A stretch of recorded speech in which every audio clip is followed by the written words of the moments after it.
राष्ट्रपती द्रौपदी मुर्मू आजपासून 3 दिवसांच्या राज्याच्या दौऱ्यावर कोल्हापूरमधल्या प्रसिद्ध महालक्ष्मी मंदिराला भेट देण्यासह वारणानगर इथं कार्यक्रमाला राहणार उपस्थित।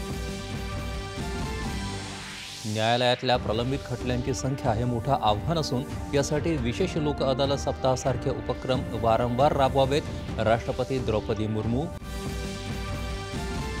संघटन पर्व ही भाजपाची सदस्यत्व मोहीम आजपासून होणार सुरू। 25 सप्टेंबरपर्यंत या मोहिमेचा पहिला टप्पा विद्यमान सदस्यांना करावं लागणार सदस्यत्वाचं नूतनीकरण। पश्चिम बंगालमध्ये आजपासून 2 दिवसांचं विधानसभेचं विशेष सत्र।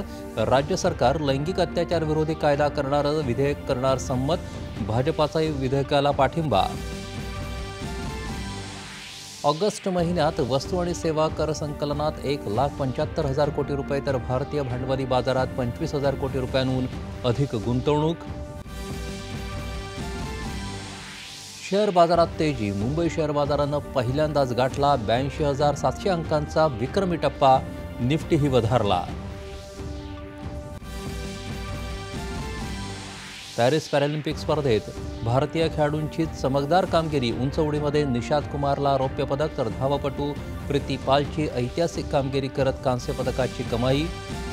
पॅरिस पॅरालिम्पिक स्पर्धेत आज 5व्या दिवशी बॅडमिंटनसह अन्य क्रीडा प्रकारात भारतीय खेळाडूंची सुवर्ण आणि कांस्य पदकासाठी लढत।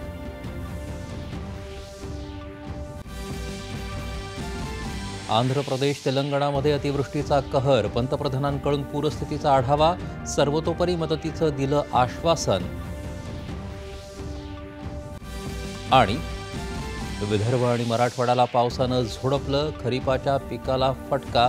पंचनामे करण्याचे महसूल आणि कृषी विभागाला आदेश। आज आणि उद्या अतिवृष्टीचा इशारा। नमस्कार, 11च्या बातमीपत्रात